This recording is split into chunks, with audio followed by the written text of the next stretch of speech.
So I'm going to present the last speaker already for this session.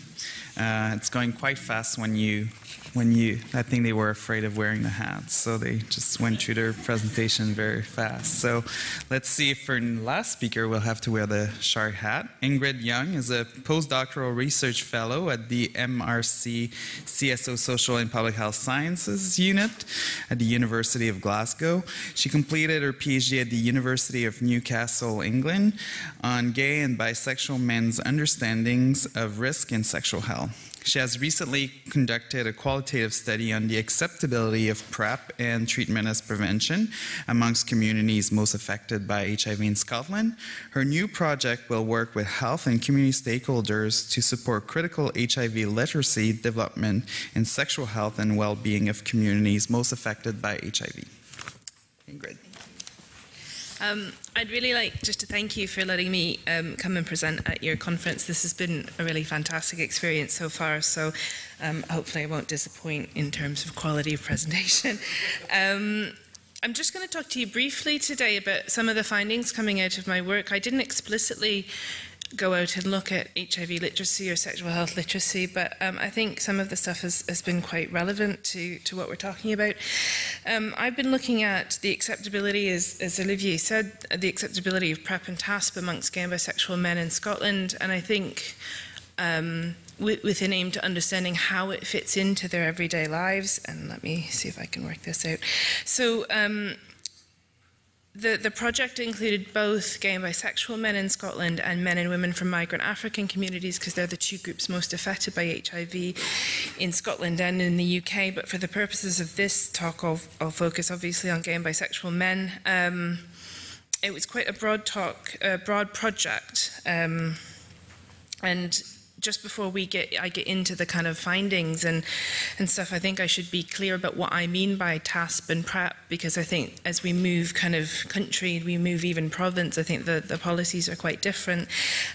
What do I mean by treatment as prevention? Well, I'm talking about the use of antiretrovirals by people living with HIV to get to an undetectable or suppressed viral load to prevent the transmission of the onward transmission of HIV.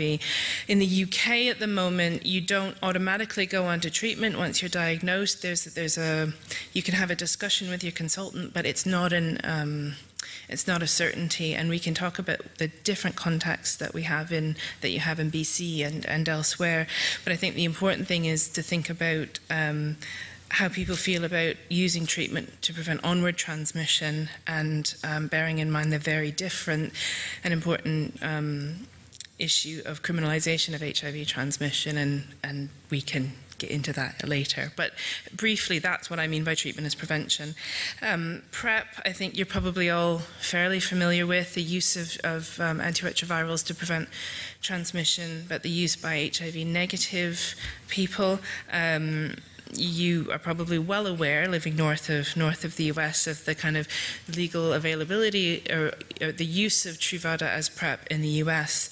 We're not using it in the UK at the moment. There's been a trial, a very small trial in London and in other parts of England, who just last week or 2 weeks ago stopped their deferred arm because they found that PrEP was highly effective. They've not really released any data about, what the numbers are, but I think it's quite a significant thing for the UK, at least in terms of PrEP use. So, but really so given the context where PrEP's not being used in the UK, treatment as prevention is an optional, or kind of the use of treatment as prevention is optional, I think it poses some challenges for research as well as sexual health promotion. So how do we talk about this outside of a clinical trial?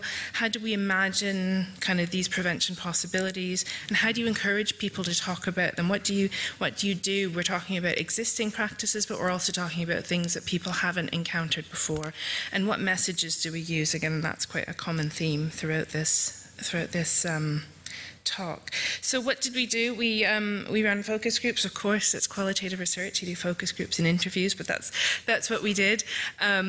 We wanted to get people to talk about PrEP and treatment as prevention, and thought maybe if we talk more generally about sexual health technologies, that might help encourage people and move them out of maybe talking in their own comfort zone. So we introduced a number of kind of things. We just really gave them pictures and condoms and pill bottles and stuff to kind of get them thinking about things that they maybe use or don't use.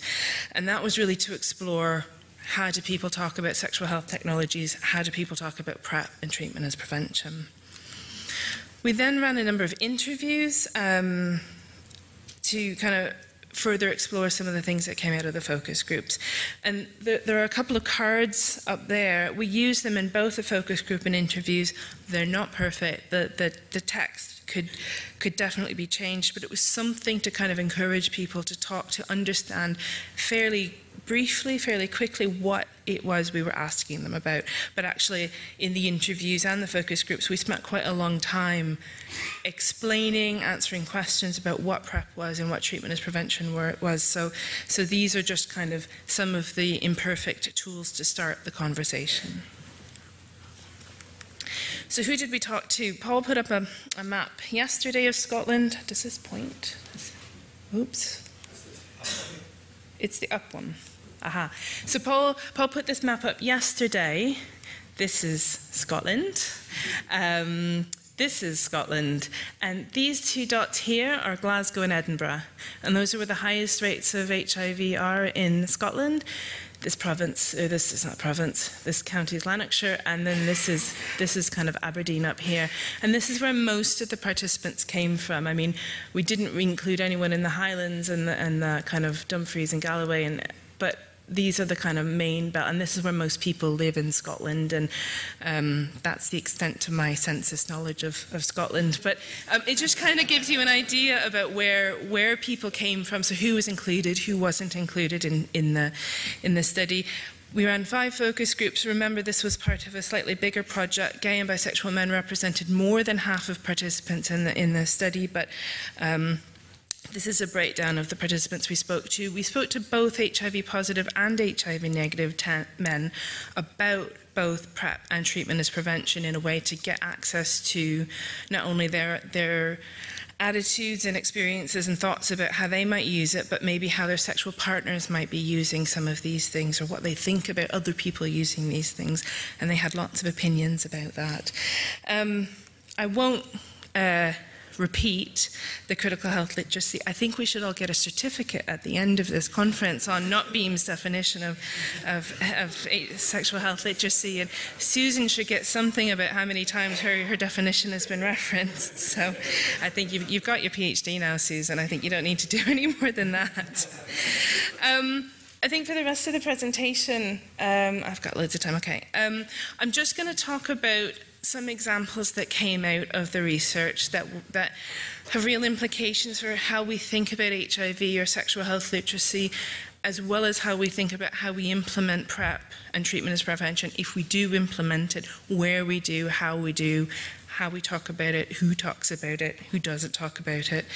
And so I'm going to give you some examples of where these issues kind of emerged throughout the findings. So I mentioned at the beginning that we wanted to get people to talk about sexual health technologies more broadly. And so in the focus groups, we used a range of things, and we used a picture. And this was one of the pictures that we used. I have to say, it wasn't a very systematic, let's research which images and which things. We just kind of found a whole bunch of things and put them on the table. Maybe that's not very methodologically sound, but that's what we did.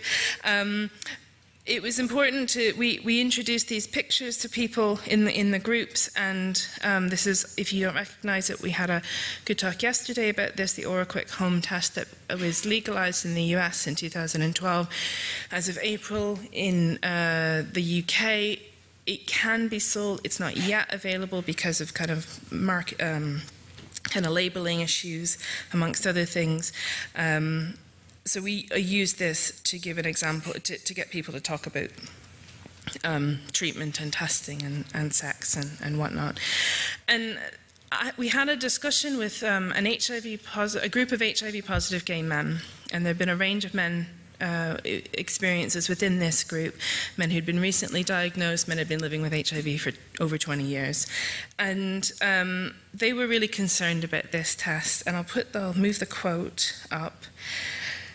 And they were really concerned about what this quick test or this fast test meant for implications for HIV transmission.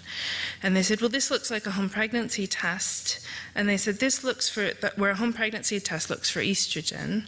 He's like, the one participant said, this one looks for saliva. And I was told not that long ago by Terence Higgins Trust, or one of those organizations, that, quote unquote, it would take a pint of saliva or more to be infected.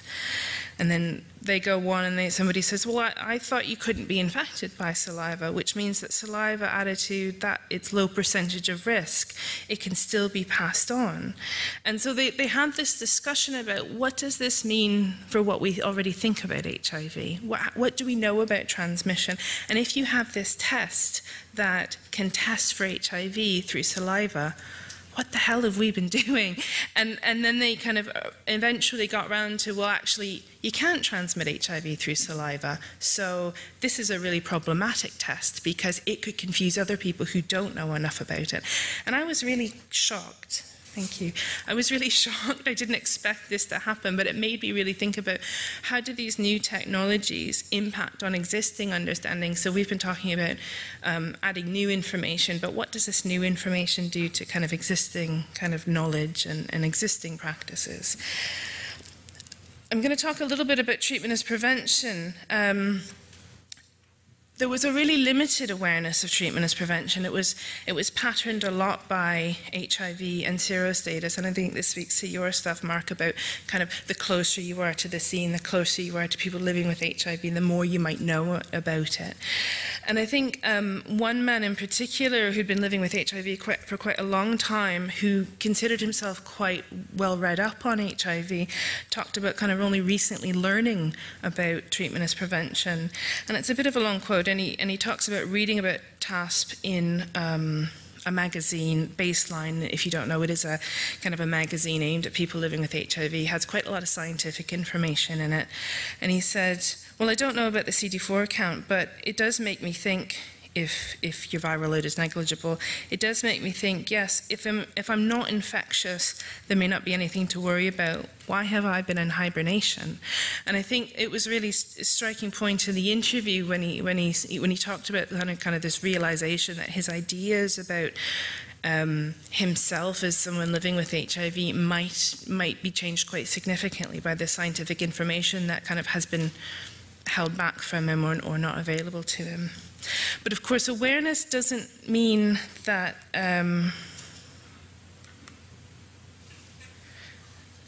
right, there goes the flow of the presentation. Awareness doesn't mean acceptability, and I think this is where where diverse critical HIV literacy skills come in. And this man, also living with HIV, talked about his understanding of treatment as prevention, and he said, by taking your antiviral medication, and I do take it on time or anything like that, I'm good that way, it makes your blood levels undetectable. But it also makes does it also make your semen level undetectable? Then you'd be thinking differently, but they don't.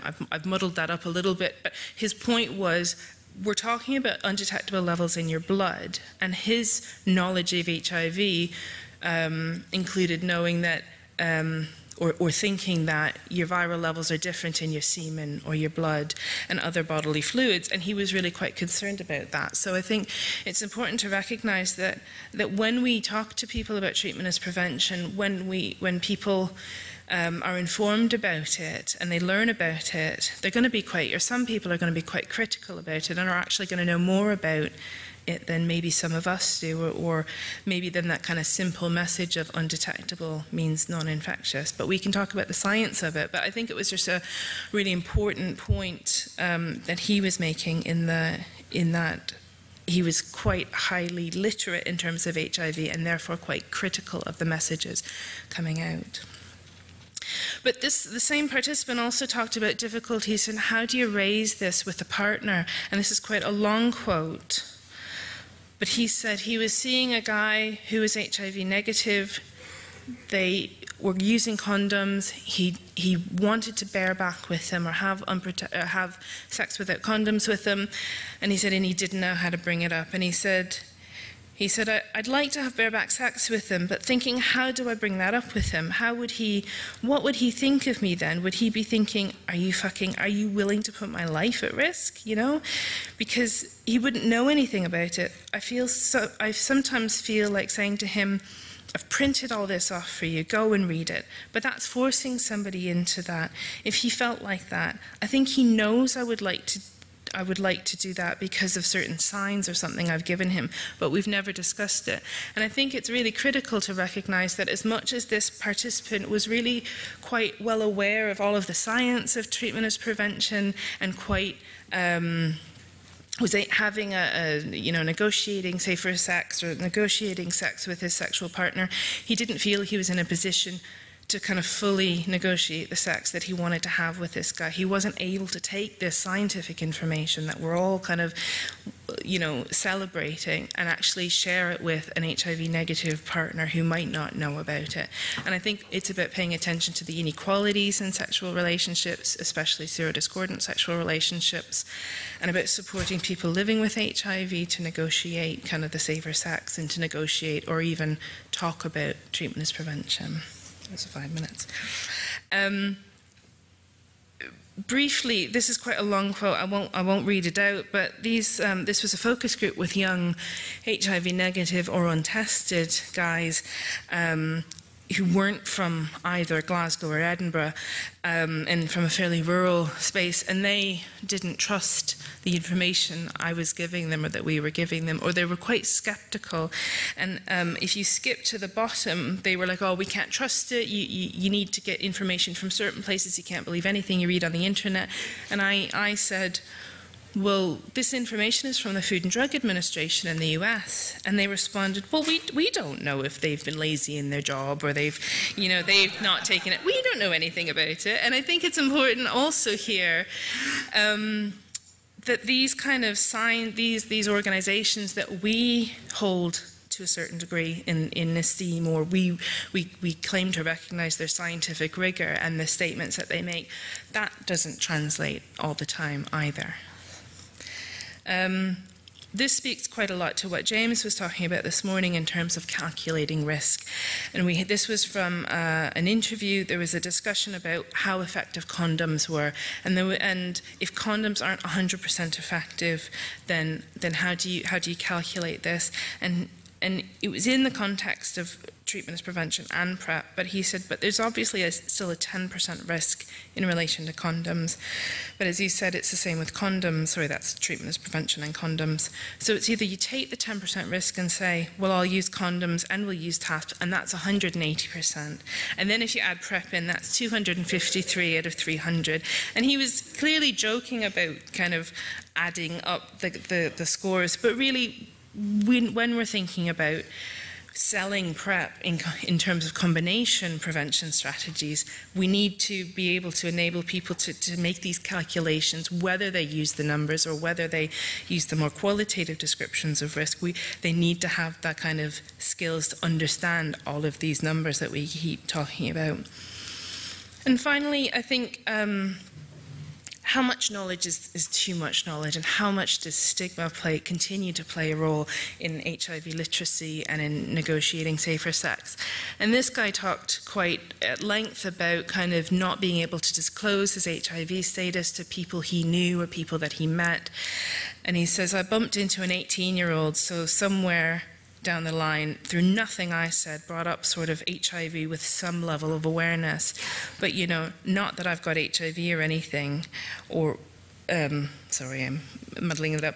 Not that I've got HIV or anything, or what is it, AIDS? I haven't got the AIDS. That's still what people are talking about. And when you start to say, even in similar terms, well, HIV is not AIDS, babe. Or how do you know that? Have you got it? Sort of thing. It kind of puts you into, and when I could start saying all about CD4 counts and viral loads and medications, and it's a chronic illness, it's no longer considered fatal, blah, blah, blah. I think it starts to expose you a little. And he used his kind of role in volunteering for a sexual health organization as a kind of out. It kind of, I know about this because I work with this organization, and it kind of moved that kind of focus away from his potential status. But he was really unable to, or talked about being unable to kind of even discuss this information with people without threatening kind of outing himself as living with HIV. And I'm getting to, I might get that shark hat. I might do it. Shall I watch Does this mean I can talk for as long as I want now? It's not very exciting, really, this last bit. I think when I mean, these were just some examples, and I'm looking forward to talking to you guys about kind of how do we move this forward. This is quite nice, quite warm. You know, new technologies and prevention options, they offer us new exciting possibilities, radical possibilities, some scary possibilities, but they also offer us a lot of challenges for health promotion. We need to really pay attention to the inequalities in HIV literacy and the diverse HIV literacy, critical HIV literacy skills that we've been talking about. And especially we need to pay attention to the role of stigma in accessing, using or applying existing and or new HIV knowledge or information. And I think this is what I'm particularly interested in and want to move on with in kind of my next project is we need to identify the language, the tools and the techniques to support HIV literacy and for gay and bisexual men who are affected by HIV within the context of new HIV prevention technologies. So how do we talk about it? What do we do? How does that affect what we've already been saying? Are we radically changing our messages? Are we adding to it? I don't have the answers. I hope you have the answers. So just thank you very much to all the kind of community organizations and health partners who helped make this research possible. Thanks very much.